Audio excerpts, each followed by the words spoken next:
now we will return to Dr. Lazar. It's a pleasure to be here, and it's unfortunate I'm following such a technical talk. Mine should be a lot quicker and a lot simpler. First of all, as a background, what's a cardiologist like me doing at a symposium like this? Let me start out by saying that lower brain volume has been found associated with various cardiovascular risk factors as well as crudely with cognitive dysfunction. However, less is known about the other component of the spinal cord, the other component of the central nervous system, the spinal cord, which in fact is continuous with the brain.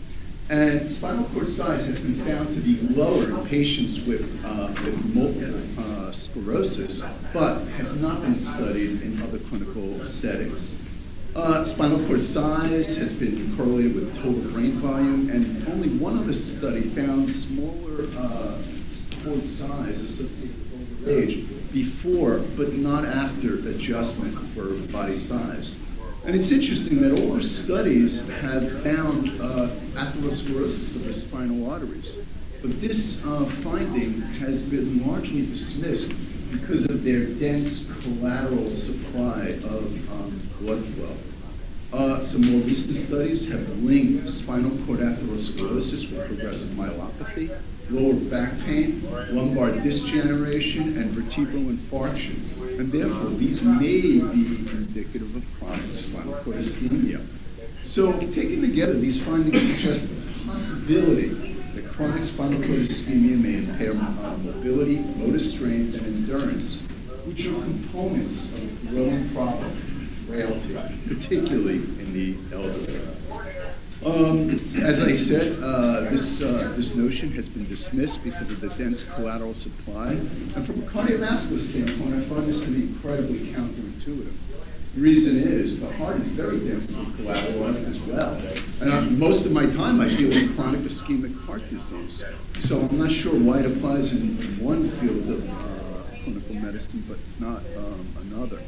Moreover, there are various epidemiologic findings to suggest that the paradigm of ischemic changes or vascular changes to the brain causing atrophy, causing cognitive dysfunction, may also relate to the spinal cord.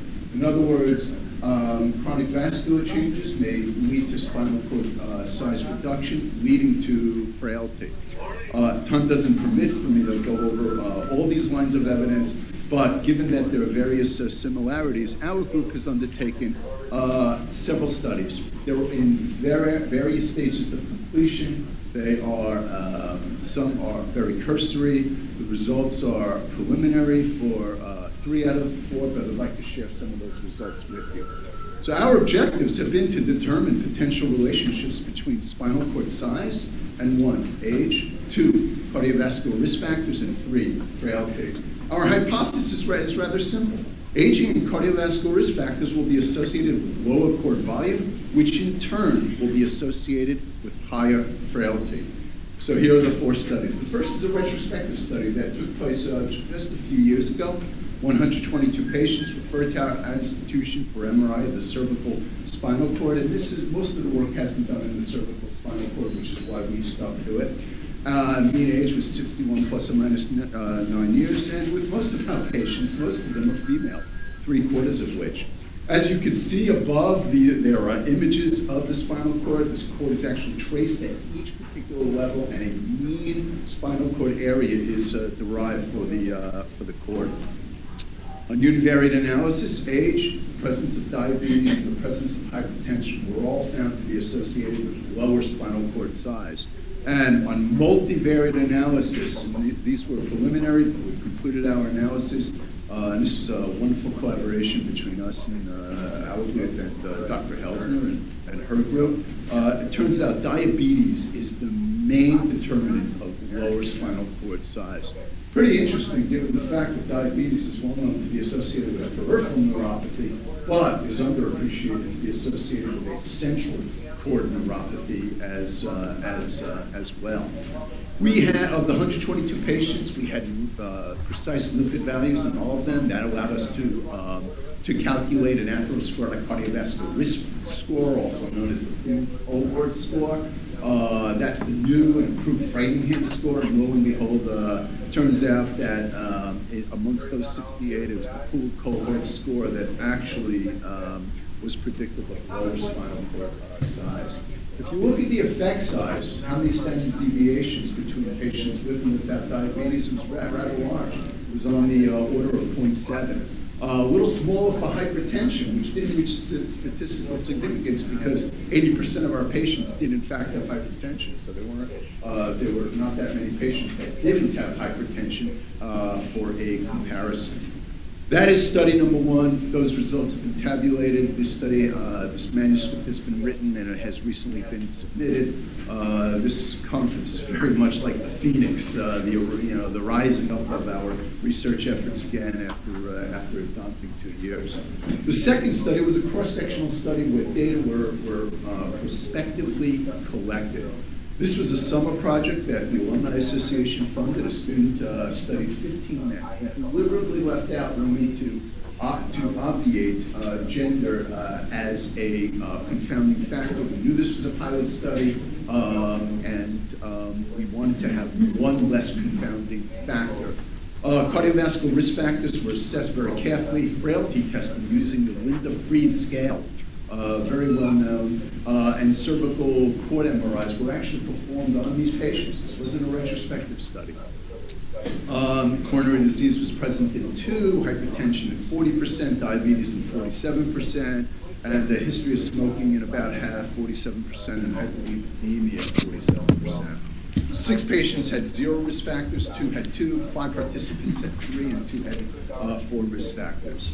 And our mean cord area was very similar to our prior study. It was very similar to what's been reported previously in controls as compared to multiple sclerosis patients. Lo and behold, there was a nice trend towards an inverse relationship between the pooled cohort score and cord size. And if you look at the 5 patients that had 3 to 4 cardiovascular risk factors, it looked like their cord area was significantly lower, not statistically so, but clinically so, than the cord area of the 10 subjects that had fewer risk factors. 1.5 minutes. If you separate the group, thank you, into 3 different groups, not frail, pre-frail, or frail, again, not statistically significant. We weren't hoping for this in 15 subjects, but very nice pilot data for a future grant.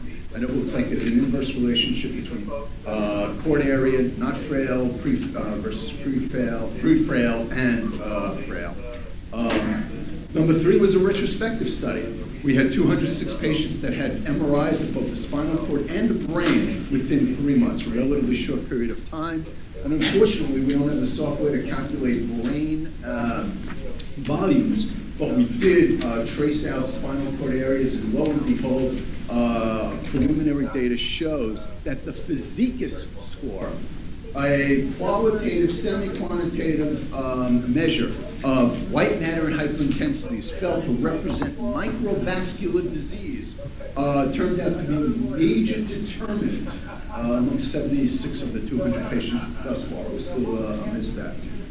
In terms of predicting lower spinal cord area. So it would appear that lower spinal cord area is related to microvascular changes of the brain, at least thus far. 4th study, we had 4 male mice from another institution. We compared 2 versus 2. Again, very small numbers. I'm not trying to make this out to be something it is not. I hope you find this intriguing, perhaps not compelling. We find it good, intriguing as well. Body weight was similar. Spinal cord weight was much lower. The exact values I've provided for you. No standard deviations, no p-values. And if you look at the ratio of body to cord ratio, it is body to cord ratio is much higher in the control group, much lower in the atherosclerotic model of mice.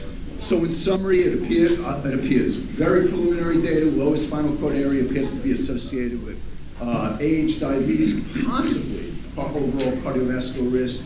These are very scant and preliminary data. I'm not trying to, make something of it. Study 1 is complete. Study 2 is pilot data. Study 3 is ongoing, and Study 4 is pilot. We plan to complete studies 2 through 4. We plan to study other disease states, such as sickle cell disease, which is very well known to to result in microvascular but not macrovascular disease. We're working with New York Institute of Technology, who has other mice, and while diabetes is viewed as the prototypical microvascular disease, hypertension, which also results in microvascular disease, may also be associated with, and is known to be associated with cerebral atrophy. It's also known to cause microvascular disease. Collectively, we hope you find, as I do, that these data are unique. It's an intriguing paradigm. It's microvascular and or macrovascular disease may cause spinal cord atrophy leading to frailty. We think this may address a potentially important and growing concern, and once again, it's a collaborative issue which has strong implications for translational work that represents a convergence of multiple specialties: radiology, neurology, cardiovascular disease, pathology, and multiple disciplines ranging from bench to actual public health. Thank you very much.